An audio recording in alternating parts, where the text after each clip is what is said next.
আমার পেছনে যেটা দেখতে পাচ্ছেন এটা পৃথিবীর বৃহত্তম এবং কঠিন কারাগার, যার ধারণ ক্ষমতা 40,000। কল্পনাও করতে পারবেন না এখানের বন্দী মানুষরা কতটা বিপজ্জনক। আপনি কতজন মানুষের জীবন নিয়েছেন? কতজন? 5 জন নাকি 10 জন? 50 জনেরও বেশি। MS-13 এবং অন্যান্য গ্যাং, এরা হচ্ছে জানোয়ার, এগুলো মানুষ নয়। সোশিওপ্যাথ, এই ধরনের মানুষ আমাদের এখানে আছে। আমরা সবচেয়ে খারাপ মানুষের মুখোমুখি হব। সিকটের স্বাগতম। এল সালভাদরে নির্মিত পৃথিবীর বৃহত্তম কারাগার, যা নির্মিত হয়েছে পৃথিবীর সবচেয়ে গুরুতর অপরাধীদের বন্দী করতে। যারা এখানে প্রবেশ করে তারা জীবদ্দশায় আর বের হতে পারে না। এখান থেকে বাইরে যাওয়ার কোনো উপায় নেই। তুমি কিভাবে এখান থেকে বের হয়ে আসবে? এই 6 মিলিয়ন মানুষের ছোট দেশে সর্ববৃহৎ কারাগারের প্রয়োজন এই গ্যাংগুলোর জন্য। এক সময় পুরো দেশে আধিপত্য বিস্তার করা এই গ্যাংগুলো 2022-এর মার্চ থেকে নাটকীয় অভিযানের মুখোমুখি হয়। প্রেসিডেন্ট নাইব বুকেলের প্রশাসনের অধীনে মাত্র 16 মাসে 70,000-এরও বেশি মানুষকে গ্রেপ্তার করা হয়, যা দেশের প্রাপ্তবয়স্ক জনসংখ্যার প্রায় 2%। শিকড়ে বাঁধা হাজার হাজার গ্যাং সদস্যকে রাতের আধারে কড়া নিরাপত্তার বলয়ে বাসে করে সিকটে নেওয়া হলো। মাথা নিচু করে একজনের পিছনে অন্যজন বসায় তাদেরকে একটি জটলার মতো দেখাচ্ছিল। চারপাশে অস্ত্রধারী পাহারাদার থাকায় কেউ আদেশ অমান্য করার সাহস করেনি। একদিনের মধ্যেই তাদের জীবন পুরোপুরি পাল্টে গিয়েছে। উত্তর যতই অস্বস্তিকর হোক না কেন, আমি তাকে তার করা সবচেয়ে ভয়ঙ্কর অপরাধগুলো নিয়ে প্রশ্ন করব। 10 মিনিট। 2022 সালে নির্মিত এই বিশাল কারাগারটি 8টি পৃথক মজুল নিয়ে গঠিত, যা 410 একর জমির উপর অবস্থিত। প্রতি জোড়া মজুল 2টি পৃথক 3 মিটার উচ্চ দেয়াল দ্বারা ঘেরা, যার মধ্যে রেজার ওয়ার দেয়া রয়েছে। 9 মিটার উঁচু বিশাল দেয়াল দিয়ে পুরো জায়গাটি ঘেরা, যার উপরে রয়েছে 3 মিটার উঁচু বৈদ্যুতিক তার, যেখানে 15,000 ভোল্ট বিদ্যুৎ বইছে। চারপাশের 19টি ওয়াচ টাওয়ারের মাধ্যমে কোনো কিছু নজর এড়ায় না। এই সম্পূর্ণ ব্যবস্থা শুধু পালানোর রাস্তাকে বন্ধ করে না, বরং পালানোর চিন্তাকেও মুছে দেয়। হ্যালো, আমাদের প্রেসিডেন্সি থেকে অনুমতি আছে। সৈন্যরা আমাদের থামিয়েছে। আশা করি এটাই আমাদের সর্বশেষ চেকপোস্ট। জ্যামারগুলো সিকটের 2 কিলোমিটার এলাকার সমস্ত সিগন্যালগুলো বন্ধ করে দিয়ে সমস্ত যোগাযোগ বিচ্ছিন্ন করেছে। এই এলাকাটি নিরাপত্তা দিতে 600-এরও বেশি সৈনিক এখানে কাজ করছে। আমরা ভিতরে প্রবেশ করার আগে সমস্ত জিনিসপত্র এখানে রেখে যাব। কেবল ক্যামেরা এবং মাইক্রোফোন নিয়ে ভিতরে প্রবেশ করব। আস্তে আস্তে এগিয়ে যান, ক্যামেরার দিকে তাকান। Body scanner. আমি বিয়ের আংটি রাখতে ভুলে গিয়েছি। আচ্ছা, সেটা ওখানে রাখতে হবে। এই উচ্চ ক্ষমতা সম্পন্ন এক্স-রে স্ক্যানারটিতে হাড় এমনকি শরীরের অঙ্গ প্রত্যঙ্গ দেখা যায়। এটি মূলত নতুন বন্দীদের স্ক্যান করতে ব্যবহার করা হয়, এটা নিশ্চিত করতে যে কেউ নিষিদ্ধ কোনো বস্তু বহন করেছে কিনা। তারা জিনিসগুলো গিলে ফেলত অথবা পথ বা পথে করে নিয়ে আসার চেষ্টা করত। Micro SD memory card, microchip, এবং শুধু এগুলোই নয়, এমনকি ফোনের চার্জারও। আরও একবার পুরো শরীর তল্লাশি করা হলো। আপনারা জুতা খুলুন। এমনকি তারা মোজার ভিতরেও তল্লাশি করলো। সিকিউরিটি চেক পার করতে আমাদের 1 ঘন্টা সময় লেগেছে। 1 মাসের টানা আবেদনের পর আমরা এখানে আমন্ত্রণ পেয়েছি। গার্ডরা মাস্ক পরে, কারণ তারা এখানে খুবই ঝুঁকিপূর্ণ কাজ করছে। আর যদি তাদেরকে চিনে ফেলে তাহলে শহরে ভ্রমণ করা ঝুঁকিপূর্ণ হয়ে পড়বে, কারণ এই গ্যাংগুলোর অনেক বেশি পরিচিত লিঙ্ক রয়েছে, তাই তারা পরিচয় গোপন রাখে। আপনি কেন মাস্ক পরছেন না? আমাকে তাদের সাথে চোখে চোখ রেখে মুখোমুখি কথা বলতে হয়। তারা ইতিমধ্যেই জানে আমি কে। আমরা এখন নিবন্ধন রুমে। এটা শুধু বন্দীদের জন্যই। যখন অপরাধী রাস্তায় ধরা পড়ে তাদের আইডি থাকে না এবং তারা নাম বলে না, এ কারণে তাদের ফিঙ্গারপ্রিন্ট এবং ছবি তুলে সিস্টেমে নিবন্ধন করা হয়। একবার সিকটের স্থায়ী সদস্য হলে বন্দীদের বাকি জীবনের জন্য প্রিয়জনদের সাথে সকল যোগাযোগ বিচ্ছিন্ন হয়ে যায়, কারণ পরিবার পরিদর্শন একেবারে নিষিদ্ধ। এটাও জানা গুরুত্বপূর্ণ যে বড় অভিযান পরিচালনার সময় কিছু নির্দোষ মানুষকেও ভুল করে এখানে বন্দী করা হয়েছে। এখানে নো কন্টাক্ট নীতির কারণে তাদের পরিবার জানেও না তারা কোথায় আছে বা আদৌ বেঁচে আছে কিনা। কারো কারোর জন্য এই ডকুমেন্টারি হতে পারে তাদের হারিয়ে যাওয়া প্রিয়জনকে দেখার প্রথম সুযোগ। বন্দীরা যেখানে প্রবেশ করে সেই মডিউলগুলো প্রবেশের আগে আমরা এখানে অস্ত্রাগারটি পরিদর্শন করি। যে কোনো বিদ্রোহের জন্য এটি খুবই গুরুত্বপূর্ণ, কারণ তারা পৃথিবীর সবচেয়ে বিপজ্জনক মানুষ। আমরা T65 রাইফেলের মতো অস্ত্র ব্যবহার করি, যা M16 রাইফেলের মতো। আমাদের কাছে আরো একটি অস্ত্র আছে, যা হলো 12 গেজ শটগান। একটি সিগ শাওয়ার রাইফেল সংকীর্ণ স্থানে আমাদের চলাফেরা সহজ করে। যখন অপরাধীদের বন্দি করে বাসে নিয়ে যাওয়া হয় তাদের চলাচল সীমিত করতে এবং আক্রমণের ঝুঁকি কমাতে হাত করা এবং শিকল পরানো হয়। কখনো এখানে কি বিদ্রোহ হয়েছে? এখন পর্যন্ত কোনো পালানোর চেষ্টা হয়নি। এখানে আমরা অপরাধী সংগঠনগুলোর সবচেয়ে খারাপ মানুষদের পেয়েছি। বিদ্রোহ সুরক্ষা গিয়ারের মধ্যে রয়েছে head protection, face shield, neck protection, anti trauma vest, leg protector, shin guard এবং সর্বোপরি একটি ঢাল। সাধারণত কারাগারে বন্দীরা যে কোনো ধরনের হাতে তৈরি অস্ত্র তৈরি করে, যেমন সুচ, ছুরি। তারা সম্পূর্ণ সুরক্ষিত। দেখতে পাচ্ছেন কিভাবে তার পা সুরক্ষিত আছে। যেহেতু কারাগারটি অনেক বড় তাই আমাদের বাসে চড়তে হচ্ছে। আমরা এখন মজুল এলাকায় প্রবেশ করছি। দেশকে নিরাপদে রাখতে 1000 কর্মী সিকটের ভিতরে কাজ করছে। এটা যদিও অসম্ভব, কিন্তু চলুন কল্পনা করি যে কোনো বন্দী এখান থেকে বেরিয়ে এলো।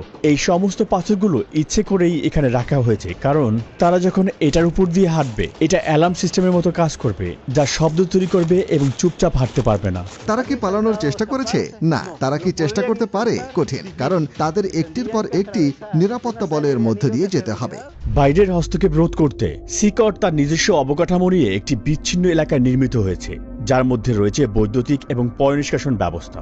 দুর্ঘটনাবশত বিদ্যুৎ এবং পানি সরবরাহ বন্ধ হলে সিস্টার্ন এবং পাওয়ার প্ল্যান্টগুলো 1 সপ্তাহ পর্যন্ত কার্যক্রম চালু রাখতে সক্ষম। আমি খুবই উচ্ছ্বাসিত। আপনারা দেখবেন আমি মুখোমুখি হব বিশ্বের সবচেয়ে বিপজ্জনক অপরাধীর সাথে। এটা খুবই ঝুঁকিপূর্ণ। আমরা একটি মজুলে এখন প্রবেশ করব। আপনারা পাশাপাশি তৃতীয় এবং চতুর্থ মজুল দুটি দেখতে পাচ্ছেন। অপরাধীরা এখানে প্রবেশ করলে এই দরজা দিয়ে আর কখনোই বের হতে পারে না। আর কয়েক পা আগালেই আমরা 2500-রও বেশি অপরাধী দেখতে পাব। এ যেন এক নিয়ন্ত্রিত বিশৃঙ্খলার মধ্যে পা রাখা।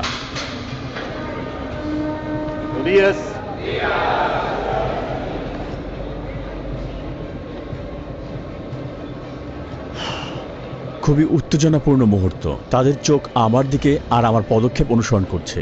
তাদের সাথে আমার আই কন্ট্যাক্ট হচ্ছে। তারা সংখ্যায় অনেক বেশি। আমি বাকরুদ্ধ। আমি নিজের অজান্তেই অস্বস্তি অনুভব করছি। অপরাধীরা সবাই সাদা শার্ট, শর্টস আর স্লিপার পরেছে, অন্য কোনো জিনিসপত্র নেই। বেশিরভাগই জীবনের প্রথমার্ধে, অর্থাৎ 20 বছর বয়সী, কিন্তু প্রত্যেকেই গুরুতর অপরাধে দণ্ডিত। এমনকি সবচেয়ে কম অপরাধীরও গড়ে প্রমাণিত 20 থেকে 30টি ঘটনা রয়েছে। কিন্তু এখানের কিছু অপরাধী শত শত নিরপরাধ মানুষের জীবন কেড়ে নিয়েছে। আমি বন্দীদের প্রশ্ন করতে পারি? না না না, যদি আপনার কোনো প্রশ্ন থাকে আমি সেগুলোর উত্তর দিতে পারি। আর তারা যদি আমার সাথে কথা বলতে চায় তাহলে আপনি কি করবেন? আমি তাদের এটি করতে দেব না। তারা জানে যে নির্দেশনা মানতে না পারার জন্য পরবর্তীতে শাস্তি হতে পারে।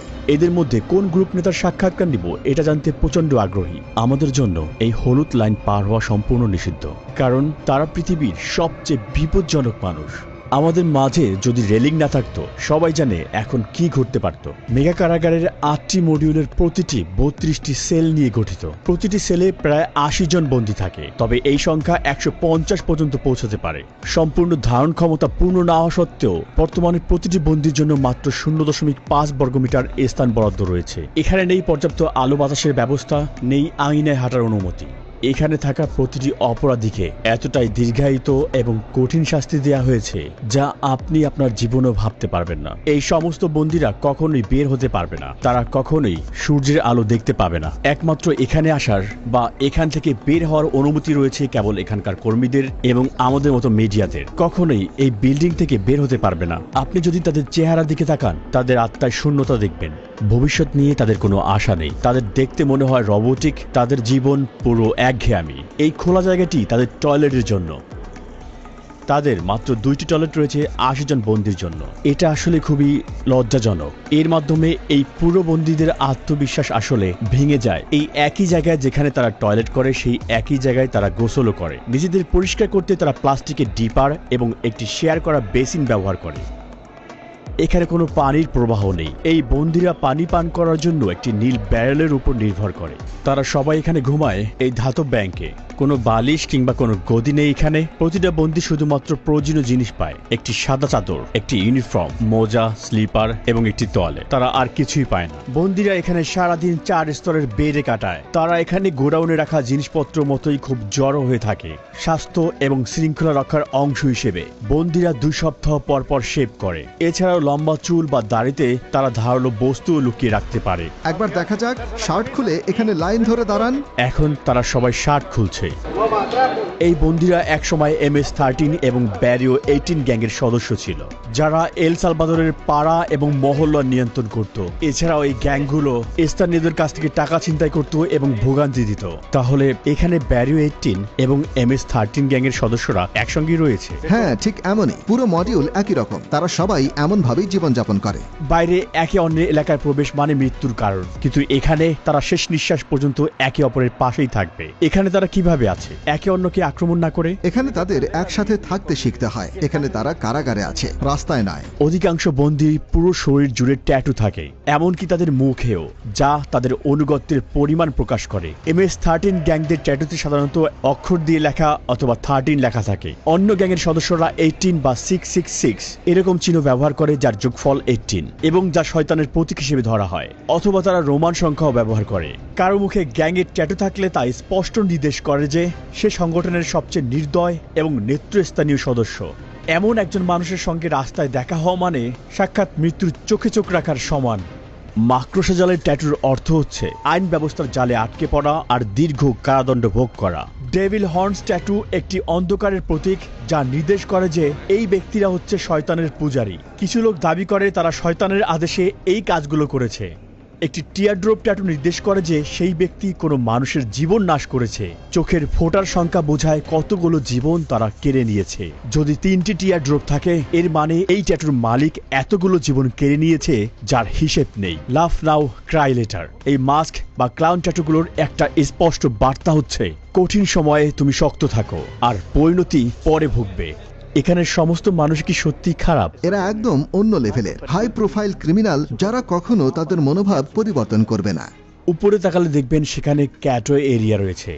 নিরাপত্তা কর্মীরা উঁচু জায়গা থেকে নিয়মিত বন্দীদের উপর নজর রাখছে। এখানে সন্দেহজনক কিছু ঘটলে তারা তৎক্ষণাৎ হস্তক্ষেপ করবে। চারপাশের প্রতিটি কোণায় থাকা ক্যামেরার মাধ্যমে তারা 24 ঘন্টা এই এলাকায় নজরদারি রাখে, যাতে কোনো কিছু নজর না এড়ায়। নজরদারির জন্য মডিউলগুলো দিন রাত ব্যাপী আলোকিত রাখা হয়। সূর্যাস্তের পরেও আলো জ্বলতে থাকে। তারা সবসময় নজরদারির মধ্যে থাকে। আমার মনে হয় এটি অন্যতম কঠিন একটি ব্যাপার। আর তারা যখন ঘুমাতে যায় তখন তাওয়াল ব্যবহার করে চোখ ঢাকতে, যাতে চোখে আলো না পড়ে।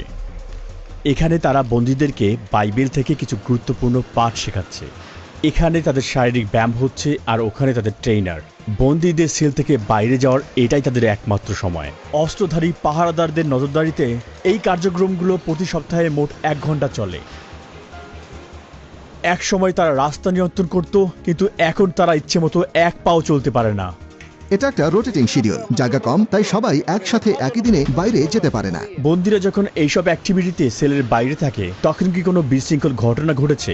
এমন কিছুই হয়নি। যখন আমরা সেলের ভিতরে ক্যামেরা ফোকাস করি, প্রায় দেখি একজন বন্দী আস্তে আস্তে কথা বলছে। সেলের ভিতর থেকেও গ্যাং সদস্যরা বাইরে তথ্য পাঠানোর চেষ্টা করে, আর তাই আমরা তার মুখের ভঙ্গি সেন্সর করে বার্তা ব্লক করে দিয়েছি। কড়া ব্যবস্থা নেওয়ার পরও গ্যাংগুলো এখনো বাইরে শক্তিশালী। গুজব আছে তারা নিরীহ মানুষের উপর প্রতিশোধ নেওয়ার পরিকল্পনা করছে, কিন্তু তার পাল্টা হিসেবে কর্তৃপক্ষ তাদের বন্দী সদস্যের উপর আরো কঠিন পদক্ষেপ নেওয়ার হুমকি দিয়েছে। যদি ওরা এমন কিছু করে তাহলে কারাগারে একবেলা খাবারও পাবে না। সৃষ্টিকর্তার কসম, তাদের খাওয়ানোর জন্য একটি চালের দানাও থাকবে না। আর দেখি কিভাবে তারা কতদিন টেকে। এখানে তাদের 3 বেলা খাবার দেওয়া হয়, ব্রেকফাস্ট, লাঞ্চ আর ডিনার। ব্রেকফাস্টে সাধারণত মটরশুঁটি আর ভাত থাকে, আর ডিনারও প্রায় একই রকম। দুপুরে সাদা ভাত আর পাস্তা দেওয়া হয়। একমাত্র যা পরিবর্তন হয় সেটা হলো পানীয়। চিকেন বা মাংসের মতো কোনো পুষ্টিকর খাবার তালিকায় নেই। এটা দুপুরের খাবার। আজ ভাত, পাস্তা আর 2টা টর্টিলা দেওয়া হয়েছে। খাবারের মেনু কি পরিবর্তন করা হয়? না, প্রতিদিন একই। হ্যাঁ, সবসময় একই থাকে। ফ্রেশমেন্ট।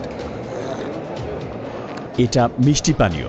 আমি নিজেই এটা খেয়ে একটু স্বাদ নিয়ে দেখব। বন্দীদেরকে হাত দিয়ে এগুলো খেতে হয় এবং প্লেটগুলোকে ভালোভাবে পরিষ্কার করতে হয়। পর্যাপ্ত প্রোটিনের অভাবে অনেক অপরাধীরাই এখানে পুষ্টিহীনতায় ভুগছে। বন্দির সাথে সাক্ষাৎকার নেওয়ার আগে আমি আপনাদেরকে একটি জায়গা দেখাতে চাই, যা অন্যতম কঠিন একটি জায়গা। আমরা এখন আছি আইসোলেশন সেলের এলাকায়। যখন বন্দীরা আইন ভাঙে তাদেরকে এই আইসোলেশন সেলে পাঠানো হয়। আইন অনুযায়ী আমি তাদের 15 দিনের জন্য সেলে বন্ধ রাখতে পারি। সেলের দরজা সিল করা থাকে। এই গ্রিডের মাধ্যমে আমি তাদের দেখতে পারি এবং জানতেও পারি ভেতরে কে আছে। এখানে খাবার দেওয়া হয়, আর দরজা খুলে কোনো কার্যক্রমে নেওয়ার আগে এই জায়গাটাতেই তাদেরকে আমরা হাতকড়া পরাই। আইসোলেশন সেলে স্বাগতম। যদি কোনো বন্দী অশোভন আচরণ করে তাহলে তাকে এখানে পাঠানো হয়। সে কখনোই জানবে না সময় সম্পর্কে বা কতদিন তাকে এখানে থাকতে হবে। কয়েকদিন বা কয়েক সপ্তাহ পর্যন্ত সে এই কংক্রিটের বিছানায় ঘুমাবে, আর সেই অপরাধী বিচ্ছিন্ন হয়ে পড়বে পুরো পৃথিবী থেকে। এটার ভিতরে তাদের পানি সরবরাহ করা হয়। এখানে একটি পানির বেসিন রয়েছে। তারা এখান থেকে পানি নেয় আর তারা ঠিক এখানে প্রস্রাব করে। পানি খাওয়ার বেসিন এবং টয়লেট পাশাপাশি অবস্থিত। এই টয়লেটটি দেখে মনে হচ্ছে এটি খুব সদ্যই ব্যবহার করা হয়েছে, আর তাই এটি এখনো নোংরা হয়ে আছে। এখানের একমাত্র আলোর উৎস হচ্ছে এই ছোট্ট ছিদ্র, যা দিয়ে খুবই সামান্য পরিমাণ সূর্যের আলো আসে, এবং এটি বাতাসেরও একমাত্র উৎস। আপনার মতে এই আইসোলেশন রুমের সবচেয়ে কঠিন বিষয় কোনটি? ভিতরে আপনি নিজের হাতও দেখতে পারবেন না, তাই যখন কাউকে আইসোলেট করা হয় তার জন্য কিছু একটা থাকা প্রয়োজন, একটা বই অথবা কিছু একটা, যাতে তার মন শান্ত থাকে। কিন্তু এখানে তাদের সেরকম কিছুই নেই। যতই কঠিন অপরাধী হোক না কেন, এই ধরনের আইসোলেশন তাদের মানসিকভাবে ভেঙে ফেলে। এটা এখানকার অপরাধীদের জন্য জরুরি, যারা একসময় সৃষ্টিকর্তার মতো নির্ধারণ করত কে বাঁচবে আর কে মরবে। তারা ক্ষমা চাইতে পারে, আর সৃষ্টিকর্তা তাদের ক্ষমা করুক। কিন্তু এখানে ভিকটিমদের প্রতি ন্যায় বিচার নিশ্চিত করা আবশ্যক, আর এটা তাদের সর্বনিম্ন প্রাপ্য। এখন আমরা সাইকো নামের একজন কয়েদির সাক্ষাৎ নিব। তার অপরাধের ইতিহাস 34 বছরেরও বেশি, আর গত 25 বছর ধরে সে একটা বড় সংগঠনের নেতৃত্ব পর্যায়ের সদস্য। 10 মিনিট। এমনকি এই বন্দির চারপাশে নিরাপত্তা দিতে 10 জন গার্ডও পর্যাপ্ত নয়। মাস্ক খুলুন। আপনার নাম কি? আমার নাম মার্ভিন এর্নস্টো। আপনার বয়স কত? 41 বছর। 41-এর মতো দেখাচ্ছে না, মনে হচ্ছে 35 বছর বয়স। এটা শুনে ভালো লাগলো, কারণ আমি মনে করি আমার বয়স বেড়ে গেছে। আপনার ট্যাটু দেখতে পারি? MS-13। আপনি কত সালে ওই সংগঠনে যোগ দিলেন? 2004 সালে, কিন্তু আমার অপরাধের রেকর্ড 11 বছর বয়স থেকেই শুরু। আপনি কিভাবে প্রথম জড়িয়ে পড়লেন? যখন কোনো ছেলের শুধুমাত্র তার মা থাকে আর সেই মা কাজেই ব্যস্ত থাকে, তখন সেই ছেলে রাস্তায় বেরিয়ে আসে সাহায্যের জন্য কিছু খোঁজে। আমি ভাবলাম আমার মা গরিব, আমার জুতোর দরকার, কাপড় চাই, আর শুরু করলাম চুরি। তারপর বাবার মতো কাউকে খুঁজে ফিরি, কারণ আমি বাবাহীন ছিলাম, তাই গ্যাংয়ের দিকে আকৃষ্ট হলাম। একসময় একটা খুন করলাম, আর তারপর এল সালভাদর চলে এলাম জীবন পাল্টানোর জন্য। কিন্তু এখানে আরো গ্যাং ছিল, আবার একই কাজ করতে শুরু করলাম। তারপর শেষমেশ জেলে ঢুকলাম। আমি সবসময় সেই ধরনের মানুষ ছিলাম যারা কোনো কিছু মনস্থির করলে সেটাই অর্জন করতে চায়, আর আমি এখানে এসে সবকিছুই অর্জন করেছি। কিন্তু এখন আমি এখানে আছি। এভাবেই শয়তান মানুষকে পরিশোধ করে। আচ্ছা, এটা কি সত্যি এই অপরাধ সংগঠনে যোগ দিতে হলে কাউকে হত্যা করতে হয়? হ্যাঁ। আপনি কাকে হত্যা করেছেন? সেটা কি আপনার আত্মীয়? আমি সত্যিই মনে করতে পারি না কতজনকে হত্যা করেছি, কিন্তু হ্যাঁ, কারণ গ্যাংয়ের জন্য এলাকা থাকা প্রয়োজন। আমি আমার মা, বাবা, ছেলে সবকিছুই হারিয়েছি এই গ্যাংয়ের কারণে। আমি যদি USA তে থাকতাম তাহলে পরিবার নিয়ে সুন্দর জীবন কাটাতে পারতাম, কিন্তু আমরা ভুল সিদ্ধান্ত নিয়েছিলাম, যার ফল ভোগ করছি। এই জন্য আমি যুবকদের বলি, স্কুলে যাও, তোমার মা বাবার কথা শোনো, সেই মতো চলো। আমরা যেভাবে এখানে বেঁচে আছি সেরকম জীবন বানিও না। এর থেকে বের হওয়ার কোনো পথ নেই। আপনি কতজনের জীবন নিয়েছেন? 5 জন, 10 জন, কতজন? না, জেলের পরে আমি যা করেছি সে সম্পর্কে যদি আপনি কথা বলেন তাহলে হয়তো 50 জনের কিছু বেশি হবে। কখনো কখনো এটা করতে হতো। আপনি কিভাবে এত ঠান্ডা মস্তিষ্কের এবং নির্মম হয়ে উঠলেন? আমি আসলে এই প্রশ্নের উত্তর জানি না। পরিবারের সদস্যদের সাথে সারা জীবন দেখা না হওয়ার বিষয়টি আপনি কিভাবে অনুভব করেন? আমার খারাপ লাগে, কারণ আমি শেষবার আমার ছেলেকে দেখেছিলাম যখন সে 5 বছর ছিল, আর এখন সে 21।